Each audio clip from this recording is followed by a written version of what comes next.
नमस्कार दोस्तों, आपका एक बार फिर स्वागत है मेरे YouTube चैनल फसाने अजायब में। दोस्तों, अभी तक हम अमृता प्रीतम द्वारा रचित उपन्यास कच्ची सड़क के सफ़र पर थे, जिसे आप लोगों का भरपूर प्यार मिला। आपके स्नेह के लिए मैं हृदय की गहराइयों से आपकी आभारी हूँ। सदा आशा करती हूँ कि आगे भी आपका स्नेह ऐसे ही मिलता रहे। दोस्तों, कहानियों के इस सफ़र में चलिए मैं आपको ले चलती हूँ अमृता प्रीतम की एक और नायाब कृति पिंजर की कथा संसार में। पिंजर अमृता प्रीतम द्वारा रचा एक ऐसा उपन्यास है जो दुनिया की 8 भाषाओं में प्रकाशित हो चुका है और जिसकी कहानी भारत के विभाजन की उस व्यथा को लिए हुए है जो इतिहास की वेदना भी है और चेतना भी। पूरो इसी उपन्यास की एक किरदार है जो घटनाओं की आग में जलती बुझती इस चेतना को पा लेती है। तो आइए चलते हैं अमृता प्रीतम के इस नए उपन्यास पिंजर की ओर। पिंजर सन 1935। मटमैला दिन था। बोरी के टुकड़े पर बैठी पूरो मटर छील रही थी। उंगलियों में पकड़ी हुई फली को खोलकर जब उसने दानों को मुट्ठी में सरकाना चाहा तो एक सफ़ेद कीड़ा उसके अंगूठे पर उतर आया। जैसे एकाएक कीचड़ भरे गड्ढे में पाँव जा पड़ने पर एक सिहरन सी हो उठती है, वैसे ही सिहरन पूरन को सारे बदन में उतर गई। हाथ झटक कर उसने कीड़े को परे फेंक दिया और अपने हाथों को अपने घुटनों में भींच लिया। पूरो के सामने मटर की फलियां, निकाले हुए दाने और खाली छिलके बिखरे पड़े थे। उसने घुटनों के बीच में से दोनों हाथ निकालकर अपने कलेजे को थाम लिया। लगा सिर से पांव तक उसका बदन मटर की उस फली की तरह है जिसके भीतर मटर के दानों की जगह कोई कीड़ा पनप रहा है। पूरो को अपने अंग अंग से घिन आने लगी। मन चाहा कि वो अपने पेट के बल पल रहे कीड़े को झटक दे, उसे अपने से दूर कहीं झाड़ दे, ऐसे जैसे कोई चुभे हुए कांटे को नाखूनों में लेकर निकाल देता है, जैसे कोई धसे हुए गोखरू को उखाड़ कर फेंक देता है, जैसे कोई चिमटी हुई किलनी को नोच कर अलग कर देता है, जैसे कोई चुपटी हुई जोक को तोड़ फेंकता है। पूरो सामने की दीवार की ओर देखने लगी। बीते हुए दिन एक एक करके वहां से गुजर रहे थे। वह गुजरात के जिले के एक गांव छत्तो आनी हुए साहू की बेटी थी। साह जिनका साहूकारी का काम कब का बंद हो चुका था, फिर भी वह साह कहलाते थे। समय के चक्र से साहू के उस घर का यह हाल हो गया था कि देव और कंडाल जैसे उनके बड़े बड़े बर्तन भी बिक गए थे। वे बर्तन जिन पर उनके पूर्वजों के नाम खुदे हुए थे। प्रतिदिन की इस जीती जागती ग्लानि से बचने के लिए पूरो के पिता और चाचा अपना गांव छोड़कर सियास चले गए। वहाँ उनके दिन सचमुच पलट गए। उन दिनों पूरो बच्ची सी थी और उसकी माँ की गोद में एक लड़का था। उजड़े हुए साहों का यह परिवार फिर अपने गांव छत्तोआनी आया। पूरो के पिता ने अपना गिरवी पड़ा हुआ मकान छुड़वाकर अपने बाप दादों के नाम की लाज रख ली। यद्यपि उसके पिता को नया मकान बनवाने में इससे भी कम पैसे खर्चने पड़ते, पर उसने ब्याज की कोई परवाह नहीं की और एक बार दांत भींचकर अपने पूर्वजों के नाम की रक्षा कर ली। अनाज, चारा, अन्य वस्तुओं की ठीक ठीक व्यवस्था करके वह सियास चले गए, किंतु उनका मकान, उनका नाम उनके पीछे गांव में बसता रहा। अगली बार जब वो अपने गांव लौटे, उस समय पूरो 14 वर्ष की थी। उससे उसका छोटा भाई एक और था। उससे छोटी पूरो की ऊपर की तले की 3 बहनें थीं और अब की पूरो की माँ की छठी बार फिर किसी बच्चे की उम्मीद थी। साहू के उस परिवार ने गांव आकर पहला काम किया कि पास के गांव रत्तोवाल के एक अच्छे खाते पीते घर में पूरो के लिए लड़का देखा। पूरो की माँ सोचती थी जब वो नहा धोकर उठेगी तो बड़े चाव से पूरो का काज करेगी। इस बार वे सोचकर आए थे कि इस भार को उतार कर ही लौटेंगे। पूरो को होने वाली ससुराल में उन दिनों 3 दुधार पशु थे और गांव में उनका मकान अकेला था, जिसके ऊपर की पक्की ईंटों की बरसाती बनी हुई थी। मकान के माथे पर उन्होंने ओम लिखवाया हुआ था। लड़का सूरत का अच्छा दिख पड़ता था। पूरो के पिता ने 5 रुपए और गुड़ की भेली देकर लड़का रोक लिया था। उन दिनों गुजरात जिले में अदला बदली के संबंध होते थे। जिसे लड़के से पूरो की सगाई हुई, उसी लड़के की बहन की सगाई पूरो के भाई के साथ कर दी गई। यदि पूरो का भाई उस समय मुश्किल से 12 बरस का था और उसकी मंगेतर बहुत ही छोटी थी। 2-2 बरस के अंतर से ऊपर तले 3 लड़कियों को जन्म देने के कारण पूरो की माँ का मन क्षुब्ध सा हो गया था। अब जबकि उनके दिन फिर गए थे, घर में मन भर खाने को था, जी भर पहनने को था, उसका मन करता था कि उसके फिर से एक लड़का हो जाए। इस बार पूरो की माँ ने दूसरा काम यह किया कि विधि माता की पूजा की। गांव की कुछ स्त्रियों ने पूरो के घर के आंगन में गोबर की एक गुड़िया बनाई। लाल चुनरी के किनारी लगाकर उसे उस गुड़िया के सिर पर उड़ा दिया। 2 मासे सोने की छोटी सी नथ बनवाकर उसकी नाक में डाली और सबने मिलकर गाया, विध माता रुस्सी आवी ते मन्नी जावी, विध माता रुस्सी आवी ते मन्नी जावी। उनके अपने गांव और आसपास के गांव में स्त्रियों का यह विश्वास था कि हर बच्चे के जन्म के समय विधि माता स्वयं आती हैं। यदि विधि माता अपने पति से हंसती खेलती आती हैं तो आकर झटपट लड़की बनाकर चली जाती हैं और उसे अपने पति के पास लौटने की जल्दी होती है।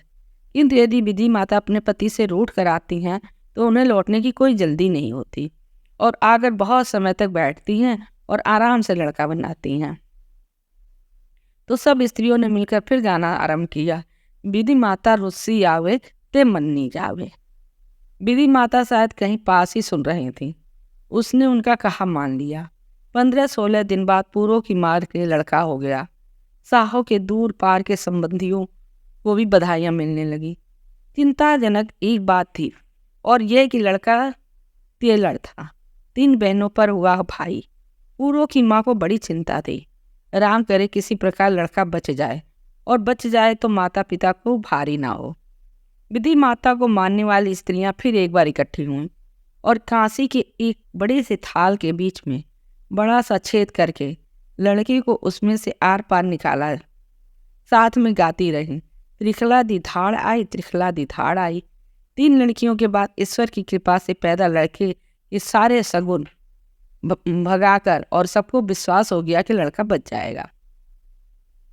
15वां वर्ष आरंभ होते होते पूरो के अंगों में एक हुलास सा आ गया। पिछले बरस की सारी कमीजें तंग पड़ने लगी।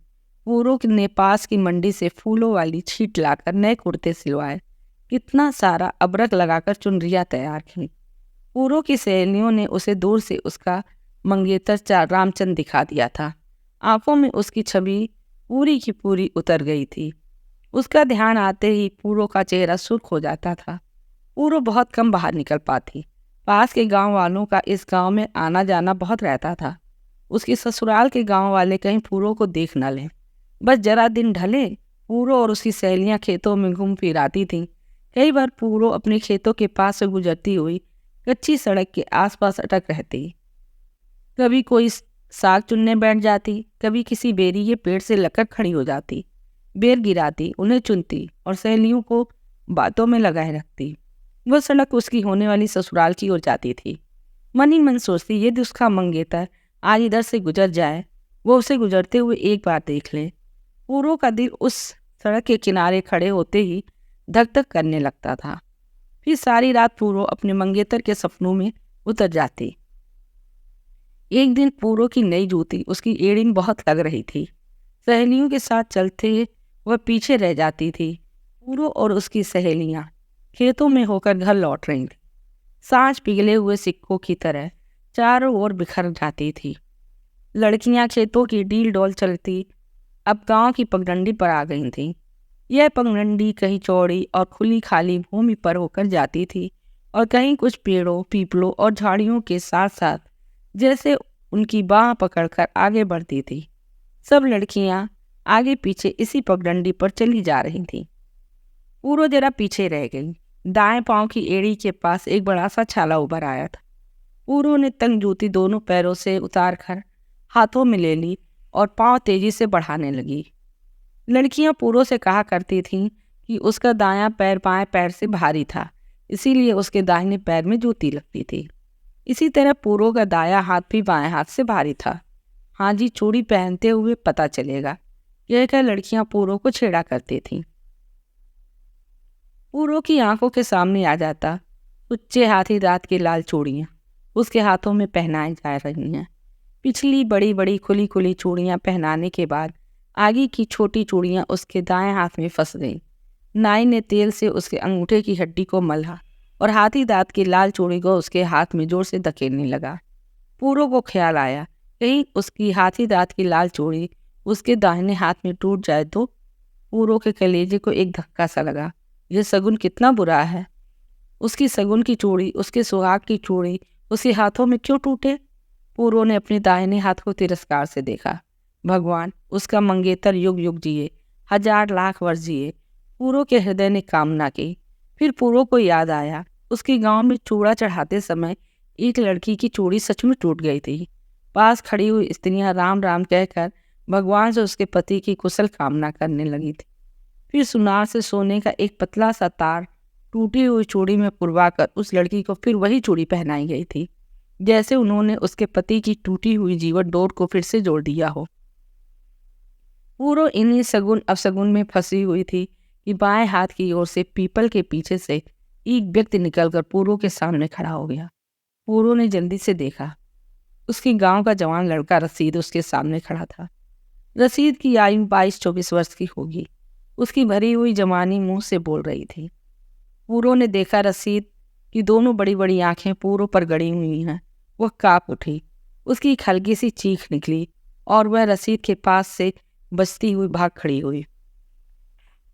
पूरो भागती भागती लड़कियों के साथ जा मिली। अब वह अपने घर के पास पहुंच गई थी।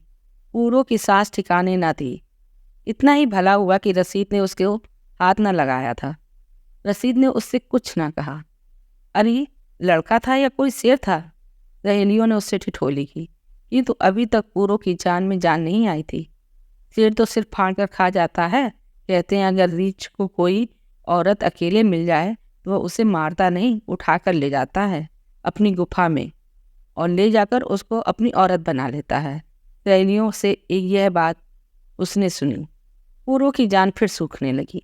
हाय, उस कर्मोजली का क्या हाल होगा जिससे रीछ अपनी औरत बना ले। यह सोच सोचकर पूरो का रंग उड़ने लगा। पूरो को फिर रसीद की फैली फैली आंखें याद आ गईं। अब पूरो अपने घर पहुंच गई थी। सहेलियां हंसती बोलती आगे बढ़ गईं। दूसरे दिन जब पूरो उसकी सहेलियां खेतों में सिंगरे तोड़ रही थीं, जल्दी से पूरे 2 मुट्ठी सिंगरे पास ही चलते हुए रहट पर धोने ले गई। छोटे छोटे सिंगरों की डंठलें तोड़कर 2-4 सिंगरे पूरो ने अपने मुंह में डाल दिए। तभी उसने देखा कि पास के पेड़ के साथ रसीद खड़ा हुआ है। उसके पैरों से तो किसी ने जान ही खींच ली। भय उसके होठों पर लिप गया। अजी डरती क्यों हो, हम तो तुम्हारे चाकर हैं, आज रसीद बोल उठा। उसकी आवाज़ से शरारत टपक रही थी। पूरो को ऐसा लगा जैसे अभी रसीद रीछ के चौड़े पंजे की तरह उस पर झपट पड़ेगा। उसकी लंबी लंबी उंगलियां रीछ के नाखूनों की तरह उसकी गर्दन के चारों ओर फैल जाएंगी। फिर वो उसे खींच कर ले जाएगा और फिर इतने में पूरो ने देखा सामने से 2 किसान चले आ रहे हैं। रसीद उसी तरह खड़ा था। पूरो लाल टमाटरों से भरी हुई क्यारी के ऊपर से छलांग लगाकर जल्दी जल्दी पाँव फेंक दी। सहेलियों से जा मिली। उस दिन पूरो बहुत निढाल सी रही। सारे रास्ते लड़कियों का हाथ पकड़ पकड़ कर चलती रही। परछाइयों से भी कांप कांप जाती, जरा सी खड़खड़ाहट से भी चौंक चौंक उठती। पूरो ने न तो कुछ अपनी माँ को बताया न अपने पिता को। उसकी सहेलियां कहती थी, भला यह भी माँ बाप से कहने की कोई बात है। जवान लड़कियों को रास्ते चलते सौदे सदा ही ऐसे ताकते झांकते आए हैं। जवानी तौर पर कभी उनके गुलाम बनते हैं तो कभी अपने आप को उनका चाकर कहते हैं।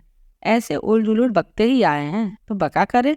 भला कोई कुत्तों के भौंकने से डरकर सड़क पर चलना थोड़ी ना छोड़ देता है।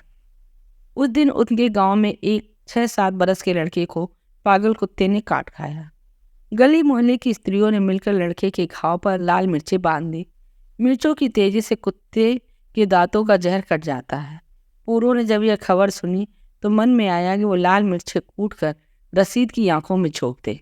जितना वो रसीद की आंखों के बारे में सोचती थी उतना ही उसे जहर चढ़ता था। सहेलियां पूरो की बाह पकड़कर खींचती थी। पर पूरू को साहस न होता था कि वो खेतों की ओर जाए। और फिर अब पूरू का विवाह भी दिन दिन पास आता जा रहा था। पूरू के पिता घी और मैदा इकट्ठा करके घर में धर लिए थे। पूरू की माँ ने पीले रेशम से कढ़ी हुई लाल फुलकरियों से लकड़ी का संदूक भर लिया था। सियाम से लाए हुए रेशमी जोड़ों से उसने दहेज वाला सफ़ेद ट्रंक भी भर दिया था। चुनरियों की छोटी बाकड़ी चुन चुन कर उसके पुरवे दुखने लगे थे। पिछली ओर का भीतर वाला कमरा, जहाँ उसने पूरू के दहेज के लिए पीतल के पूरे 51 बर्तन जोड़े थे, झमाझम कर रहा था। उन दिनों देहातों में क्रोशिये के काम का बड़ा चलन था। पूरू ने क्रोशिये से बनाए हुए फूल जोड़ जोड़कर पलंग की पूरी चादर बनाई थी। दसूती के तार गिन गिन कर उसने फूल काटने सीखे थे और अपने हाथ से अपने दहेज के लिए डलिया और मोड़े बनाए थे। एक दिन पालक के नरम नरम पत्तों को तोड़कर पूरू ने साग काटा। पूरू की माँ सुतली से बने हुए पीढ़े पर बैठी अपने लड़के को दूध पिला रही थी।